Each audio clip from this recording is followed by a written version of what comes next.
बंधुओं, आज हम स्वर संधि के क्रम में यण संधि के विषय में जानेंगे। पाणिनि सूत्र है इको यणच। इसका नियम है ई या ई के बाद यानी ह्रस्व ई या दीर्घ ई के बाद ई और ई को छोड़कर अन्य कोई स्वर वर्ण हो तो उस पूर्व ई और ई के स्थान पर य हो जाता है। कहने का मतलब है कि ई के बाद ई नहीं होना चाहिए, उससे भिन्न कोई भी स्वर वर्ण रहेगा तो पूर्व वाले ई के स्थान पर य हो जाता है और बाद वाला जो स्वर रहता है वो य में मिल जाता है।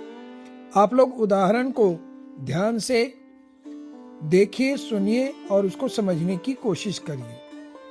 यदि जमा अपी है, यहाँ पर यदि के अंत में ई है और अपी का पहला अक्षर अ है तो ई अ मिल करके य बन गया। ई के जगह पर य हो गया और जो बाद वाला अ है वो य में मिल गया तो य पूरा हो गया, तो रूप बना यद्यपि।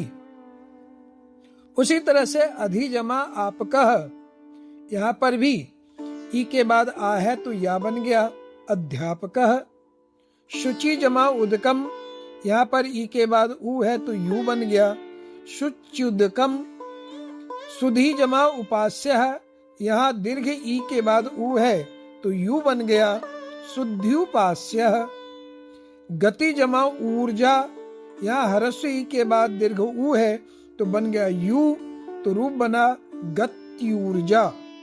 ऋषि जमा ऋषभः, यहाँ पर ई के बाद री है तो री बन गया, य के नीचे री की मात्रा लग जाएगी तो बन जाएगा ऋष्यर्वः। मति जमा ऐक्यम, यहाँ ई के बाद ऐ है तो यही बन जाएगा मत्यैकम। वारि जमा औषधम, यहाँ ई के बाद ओ है तो बन जाएगा वार्योषधम। ये तो हो गया ई के लिए।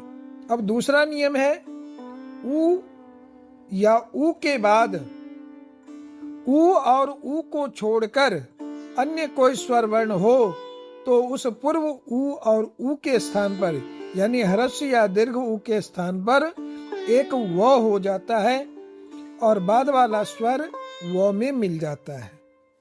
उदाहरण से समझने की कोशिश करिए। मधु जमा अपी है, मधु के अंत में ऊ है और अपी का अ है तो ऊ को व हो गया और अपी वाला अ मिल गया तो व पूरा बन गया, तो रूप बना मध्वपी।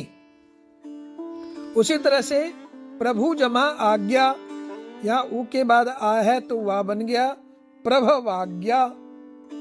वधू जमा आगमनम, दीर्घ ऊ के बाद आ है तो वा बन गया वध्वागमनम। गुरु जमा इच्छा है, ऊ के बाद ई है तो वी बन गया गुरु इच्छा। भू जमा आदि, यहाँ ऊ के बाद आ है तो वा बन गया भ्वादि। इस तरह से भानु जमा औषधि, ऊ के बाद औ है तो वो बन जाएगा भान्वौषधि। तो इस तरह से ऊ को हमने व किया।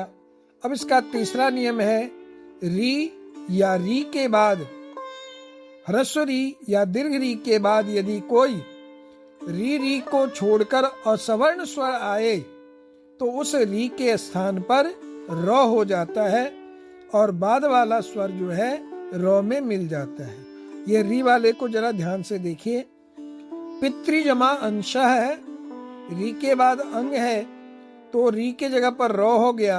अब यहाँ पर जो पितृंशः बना है तो में से री हट गया, उसके जगह पर र हो गया तो हो गया आधा और र हो गया तो र मिल करके त्र बन जाता है, इसीलिए यहाँ पर पितृंशः बना। मातृ जमा आज्ञा, री के बाद आ है तो रा बन गया मात्राज्ञा, यहाँ पर भी त और र मिलकर के त्रा बन गया है।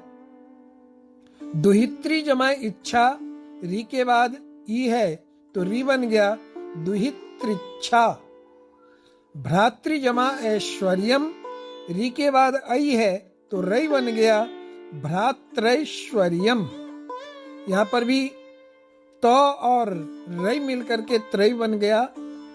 स्वश्री जमा उपदेशः, इस शब्द पे आप लोग ध्यान देंगे। यहाँ पर री के बाद ऊ है, रू बन गया।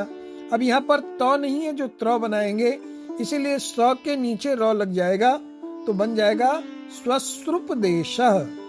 इस तरह से ये 3 भेद यण संधि के हैं। आशा करता हूं नियम आपको समझ में आ गया होगा। नियम को आप 2-3 बार समझने की कोशिश करें तो समझ में आ जाएगा। अब यण संधि पर आधारित कुछ संधि पद एवं विच्छेद दिए जा रहे हैं। आप सब इसका अभ्यास करें एवं दिए गए उत्तर से इनको मिलाइए, मिलान करें। अभ्यास प्रश्न है, करोमि जमा अहम, साधु जमा आश्रमः, नेत्री जमा आदेशः, नद्युदकम, भान्वस्तः, पित्रोदनम, हरिजमा अंशः, सुजमा आगतम, कर्तृजमा इच्छा, लघुविदम, नार्यैश्वर्यम और मात्रौषधम। ये कुछ हमने अभ्यास दिए हैं। आप इनको पहले नोटबुक पर स्वयं लिख करके अभ्यास करें, फिर उत्तर के साथ मिलान करें।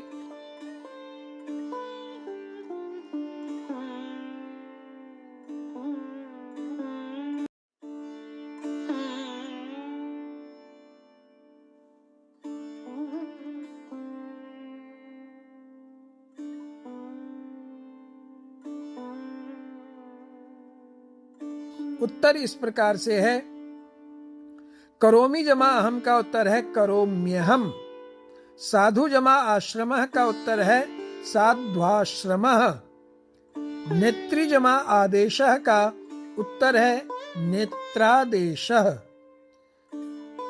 नद्युदकम का संधि विच्छेद होगा नदी जमा उदकम, भान्वस्तः का संधि विच्छेद होगा भानु जमा अस्तः, पित्रोदनम का संधि विच्छेद होगा पितृ जमा ओदनम, हरि जमा अंशः का संधि पद होगा हरिअंशः, सुजमा आगतम का संधि पद होगा स्वागतम, कर्तृ जमा इच्छा का संधि पद होगा कर्तृच्छा, और लघुविदम का संधि होगा लघु जमा इदम, नार्यैश्वर्यम का संधि विच्छेद होगा नारी जमा ऐश्वर्यम, और मात्रौषधम का संधि विच्छेद होगा मातृ जमा औषधम।